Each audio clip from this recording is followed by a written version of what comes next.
Hey, you there cleaning? How about a quick demonstration? Shouted Derek Mitchell from the center of the mat, his black belt gleaming under the gym's fluorescent lights. I bet you've never seen a real fight in your life, right? James Washington stopped mopping the floor and slowly looked up.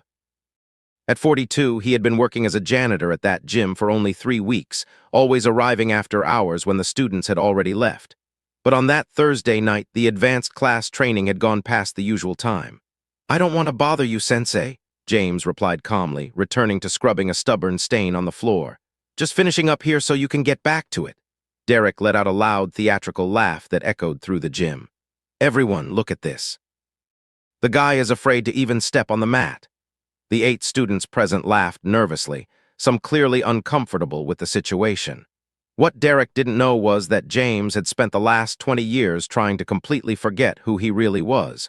20 years since he left the ring after an accident that changed his life forever. 20 years keeping a secret that not even his teenage daughter knew about. Come on, man, Derek continued, approaching him with that arrogant smile he used to intimidate beginners. Just a little demonstration. I bet you don't even know how to do a basic guard.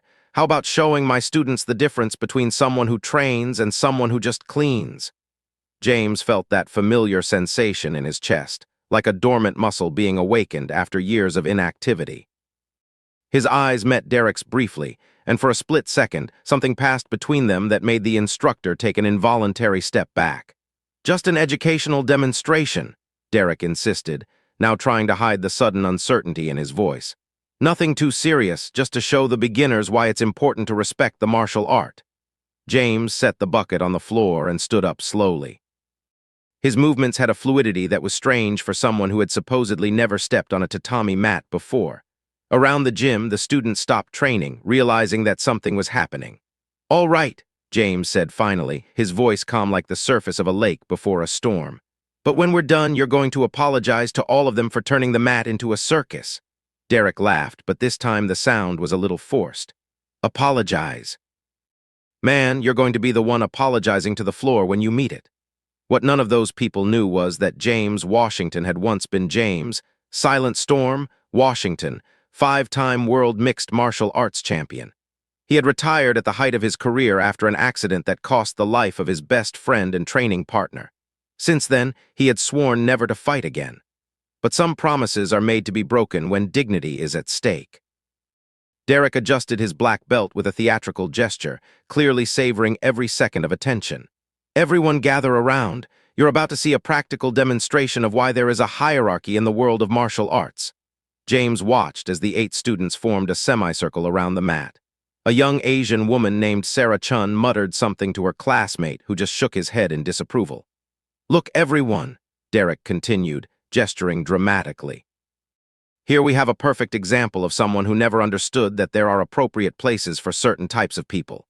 James felt that familiar twinge in his chest, the same one he had felt 20 years ago. The difference was that now at 42, he had learned to turn anger into fuel. Sensei Derek, Sarah interrupted timidly, maybe we can continue our normal training. It's getting late. And Sarah, are you questioning my teaching methodology? Derek cut her off sharply. Sit down and watch. You'll learn more in the next 5 minutes than in a month of conventional training. James noticed how Derek used the girl's full name to assert dominance, recognizing the look of fear in her eyes. It was the same fear he had seen in the mirror 2 decades ago when he woke up remembering the accident that took the life of Tony Rodriguez, his best friend. Tony had died because James lost control due to pressure and racist comments from the audience. So, Janitor, Derek sneered. How about showing my students how to do a basic guard? Or is that too complicated for someone who only knows how to push a mop? Laughter echoed around the gym, but James remained motionless. What's the matter? Are you scared? Derek insisted, circling James like a predator. Or are you just going to stand there like a lamppost? That was when Derek made his first fatal mistake. He pushed James lightly on the shoulder. James absorbed the push without moving an inch, his feet planted like oak roots. Derek felt as if he had tried to push a concrete wall. Interesting, James muttered. It's been a while since someone tried to provoke me like that. There was something in James's voice that changed the atmosphere, not threat, but a frightening calm. Did you hear that, guys? He thinks it's interesting. Derek doubled down, unaware he was awakening a sleeping dragon. Last chance, buddy. Either you accept the demonstration or I call security. James opened his eyes slowly. All right. When we're done, I want you to explain to your students why you turned a place of learning into a circus of humiliation. Derek laughed nervously. Explain? You'll have a lot of explaining to do when you're on the floor.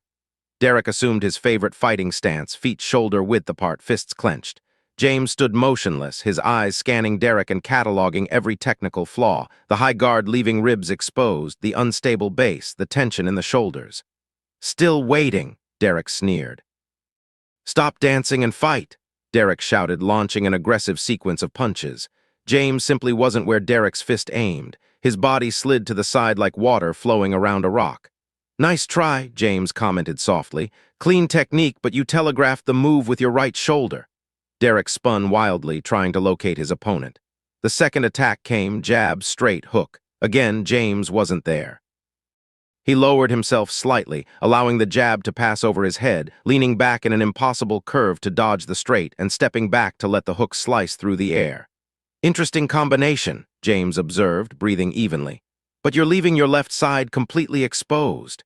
Derek was sweating now, panic setting in. He launched a desperate third attack, but James decided the lesson was over. He stepped into Derek's personal space. Do you want to know the difference between someone who learned to fight in gyms and someone who learned in professional rings? Before Derek could answer, James placed his palm on Derek's chest and with a burst of kinetic energy sent the instructor flying backward nearly 2 meters. Derek landed with a thud that silenced the room. That's impossible, Derek stammered from the floor. Actually, James said, offering a hand, it's simple physics once you understand leverage and timing. Principles I learned over a 22-year professional career. Derek stood up, legs shaking. 22 years? Sarah Chun stepped forward, holding her phone. You don't understand who he is, do you? She read aloud from the screen. James Washington, also known as Silent Storm, 5-time world mixed martial arts champion, retired undefeated. The realization hit Derek like a physical blow. He had tried to humiliate a living legend. I didn't know, Derek whispered. If I had known, James interrupted gently. If you had known, you would have treated me with respect, but would you still have humiliated some other janitor? The question cut deep. I apologize, Derek said, head bowed. To you and to everyone, James nodded. Apologies are the first step, but respect isn't earned with belts, it's earned with character. 3 months later, the gym was transformed. James was now an instructor, teaching advanced techniques and philosophy. Derek had lost students, but stayed on to learn humility the hard way. James proved that true revenge isn't destroying your opponent, but showing that greatness comes from character, not titles. If you enjoyed this story of justice, don't forget to subscribe to the channel to find out how extraordinary people turn humiliation into triumph.